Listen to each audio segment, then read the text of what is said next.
Tauhid Us-Sifat, Permata yang Indah, Bagian 2. Permata yang Indah, Titian Sufi menuju Taudullah. Rahasia memasuki pintu makrifat, oleh Syekh Muhammad Nafis Ibnu Idris Al-Banjari. Pasal 3, Tauhid Us-Sifat. Jika seseorang memperoleh ilmu laduni, secara khusus, atau makam Tauhid As-Sifat, secara umum, tersebut, maka ia akan mampu menyaksikan segala perkara, sama saja perkara itu lahir ataupun batin, tampak ataupun tersembunyi. Baginya, juga terbuka segala hakikat melalui suatu cahaya nyata yang dianugerahi Allah Subhanahu wa Ta'ala. Tidak satu pun dari segala sesuatu yang tidak mampu disaksikannya, sekalipun sekecil partikel atom, zarah. Al-Quran memberitakan kita mengenai hal ini. Kepada masing-masing golongan baik golongan ini maupun golongan itu kami berikan bantuan dari kemurahan Tuhanmu. Dan kemurahan Tuhanmu tidak dapat dihalangi. Al-Isra, Surat 17 ayat ke-20. Pada makam seseorang yang telah dianugerahi makam tersebut, ia akan mendengar segenap panggilan, baik panggilan yang keluar dari lidah yang lahir maupun panggilan yang keluar dari lidah yang batin. Hal ini sama halnya dengan kondisi kata hati yang tidak membedakan antara yang jauh dan yang dekat. Sekalipun panggilan itu berasal dari balik sebuah gunung, dalam naskah tertulis, Jabal Qaf niscaya ia akan mendengarnya, sebab, keseluruhan alam ini sudah sangat dekat dan akrab dengannya. Berdasarkan sebuah hadits, sekalian alam ini pada dasarnya menjadi alas kadam, bagi para wali. Kemanapun para wali melangkah, alam senantiasa menopang dan melindungi mereka. Hal ini semata-mata adalah karena anugerah dan rahmat Allah Subhanahu wa Ta'ala. Oleh karena itu, wahai saudaraku, bersungguh-sungguhlah untuk menuntut hal yang demikian, dalam kaitan dengan Tauhid As-Sifat di atas. Ilmu laduni yang telah saya terangkan barusan pada dasarnya menjadi bagian dari keistimewaan seseorang yang telah mencapai Tauhid As-Sifat. Memang ada banyak kesulitan dan tantangan yang dihadapi untuk mencapai makam tersebut, tetapi bersungguh-sungguhlah. Senantiasalah berdoa kepada Allah, karena Allah akan memperkenankan doa orang yang meminta. Perkenanan doa ini telah dijanjikan secara langsung olehnya. Berdoalah kepadaku, niscaya akan kuperkenankan bagimu. Al-Mu'min Surat 40 ayat ke-60. Wahai saudaraku, dalam upaya menggapai titian yang akan mengantarkan Anda kepada makam Tauhid As-Sifat, kiranya menarik untuk dicermati pemahaman pelbagai kalangan dan mazhab dalam membincang hakikat sifat itu sendiri. Persoalan yang kerap menciptakan arus pertentangan di antara ulama dalam hal ini adalah apakah sifat itu dikaitkan, diberi, dengan zat ataukah sesuatu yang lain. Ulama, usul ad-din, yakni dari golongan al-as-sunnah wa al-jamaah radhiyallahu anhu, berpendapat bahwa semua sifat adalah kadim kekal sebagaimana halnya dengan zat. Kekadiman sifat adalah sama dengan kekadiman zat. Demikian juga wujudnya, adalah sama dengan zat. Sehingga, di antara sifat dan zat, keduanya tidak meninggalkan satu pun perbedaan. Namun demikian, sifat merupakan makna yang berdiri pada zat. Zatlah yang memberi makna pada sifat, sehingga pertambahan yang terjadi pada sifat merupakan pengaruh langsung yang dimunculkan oleh zat. Pengaruh zat terhadap sifat ini dapat dilihat dari ungkapan-ungkapan teologis semisal, Allah Qadir bi kudrati, Allah berkuasa atas kekuasaannya.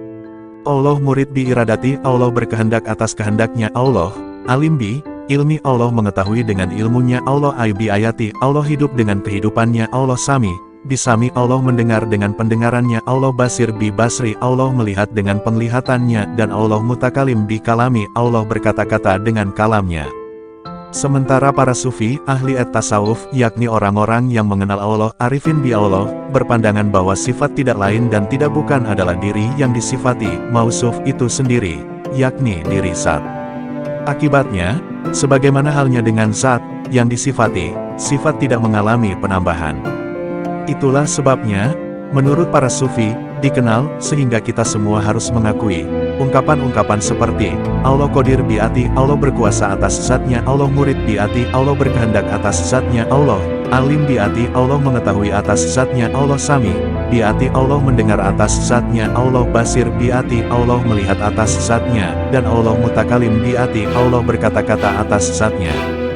Syekhuna al-Arif bi Allah Maulana Asis Syekh Sidik Ibn Umar Khan, murid dari almarhum Al-Qut Ar-Rabani Maulana Asis Syekh Muhammad Ibn Abdi Al-Karim As-Saman Al-Madani radhiyallahu anhu memiliki pandangan yang sama dengan pandangan sufi tersebut. bahkan ia menegaskan bahwa selain pandangan sufi tidak mungkin dapat diterima, penerimaan terhadap konsepsi itu dapat dipahami melalui jalan kasif penyingkapan dan musyahadah penyaksian. Oleh karena itu, konsepsi yang menyatakan bahwa sifat adalah diri mausuf merupakan konsepsi yang didukung oleh basis argumentasi yang kokoh sabit di kalangan para sufi. Orang yang menempuh jalan kasif dan musyahadah niscaya dibukakan oleh Allah Subhanahu wa Ta'ala dinding yang selama ini menutupinya untuk menyaksikan sifatnya, sehingga orang-orang semacam ini tidak akan melihat dan mendapatkan lagi sifat yang berdiri melekat inheren pada makna yang dimunculkan oleh zat, sebagaimana pandangan yang dianut oleh kalangan ahli usul ad-din. Orang-orang ini hanya akan menjumpai bahwa sifat itu berdiri di atas zat jua. Namun tentu bukan zat yang memberikan makna pada sifat, karena keduanya tidaklah berbeda. Untuk memonter pandangan ahli usul ad-din di atas, kaum sufi mempergunakan argumen rasional, dalil akli, dengan mengatakan bahwa, jika ternyata sifat memperoleh maknanya dari zat, maka pastilah Allah itu majhul tidak dikenal karena dia masih menghendaki sifat-sifat yang akan memperkenalkannya. Maha suci Allah dari yang demikian. Allah maha makrifat dari segala yang makrifat. Adapun pandangan bahwa sifat berbeda dari zat, dan bahkan bisa mengalami penambahan, sebagaimana juga dianut oleh ahli usul ad-din, semata-mata didasarkan atas argumentasi akliyah dan keyakinan itikad. Argumentasi akliyah yang ditempuh dalam hal ini adalah prosedur logis, karena pandangan tersebut didasarkan pada isem mustaq. Isem mustaq adalah isem, kata benda, yang dibentuk dari isem lainnya, misalnya, qadir, yang merupakan isem bentukan dari qudrah. Jika isem mustaq merupakan isem bentukan maka secara pasti ia memerlukan mustaq min orisinalitas bentuknya.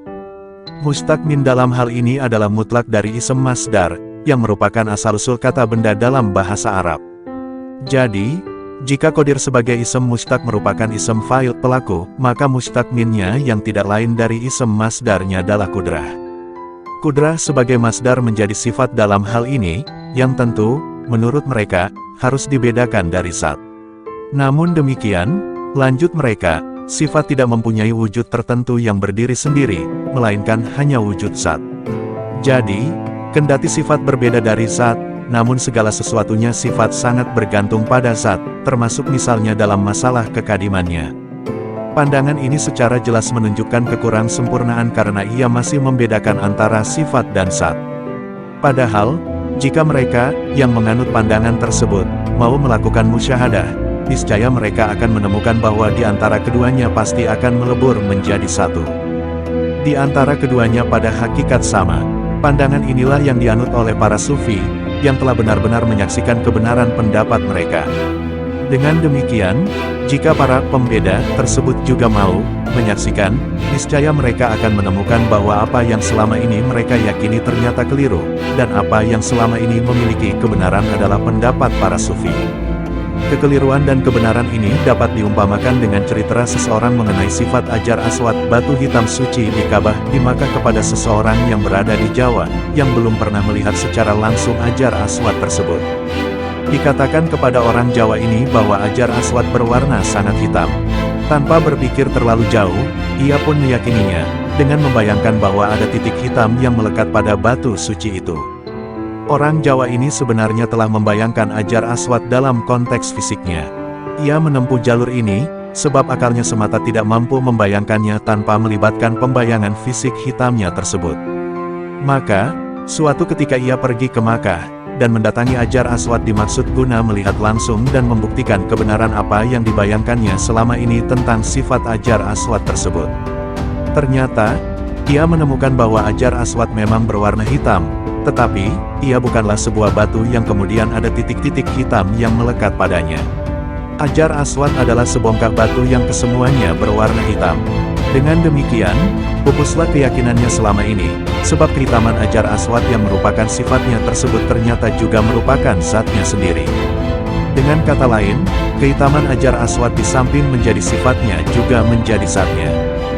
Jadi, sekali lagi bahwa betapa benar pendapat yang digagas oleh para sufi tersebut.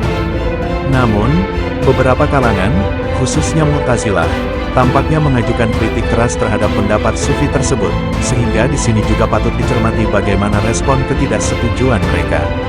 Secara garis besar, Kalangan Mu'tazilah menganggap bahwa klaim Sufi yang menyatakan bahwa sifat adalah zat dan bahwa sifat tidak mengalami penambahan merupakan klaim yang menganut konsep itihad, yaitu konsep penyatuan. Konsep itihad diumpamakan kaum Mu'tazilah dengan adanya wujud yang berdiri sendiri istiqlal dalam zat di satu sisi dan wujud yang berdiri sendiri dalam sifat di sisi lain. Kedua wujud dicampur laksana dituangkannya gula ke dalam air yang mendidih. Maha suci Allah dari persangkaan kaum Mu'tazilah yang bitah lagi fasik itu. Pandangan kaum Sufi sama sekali tidaklah seperti itu, sebab para Sufi tidak membuat polarisasi pemisahan, dua wujud yang berbeda yang kemudian disatukan sehingga tidak bisa lagi dibedakan, sebagaimana contoh dari Mu'tazilah tentang gula dan air yang kemudian menjadi, misalnya, secangkir teh. Kaum Sufi, sebagaimana dikemukakan di atas, tidaklah menganut konsep penyatuan dari dua entitas yang berbeda, melainkan menganggap bahwa keduanya tidaklah berbeda. Akhirnya, di akhir kesempatan sub ini, saya ingin mengatakan bahwa memang ada banyak persoalan yang muncul manakala kita mendiskusikan sifat ini, tetapi di sini juga saya ingin menegaskan bahwa makam tauhid as-sifat, yang telah dipaparkan secara panjang lebar di atas, pada dasarnya merupakan makam yang memiliki posisi kuat lagi kokoh, rasih. Ketika penyingkapan, tajali, sifat-sifat Allah telah dipupuskan di dalam hati seorang hamba, maka Allah Subhanahu wa Ta'ala akan menganugerahkan suatu kekuatan yang dapat menjaminnya untuk menghadapi penyingkapan tajali, zat, insya Allah. Makam tauhid as-sifat itulah yang menyampaikan seorang arif gnostik menuju makam yang berada di atasnya, yaitu makam tauhid azat. Inilah makam yang keempat dari segala macam makam kaum arifin.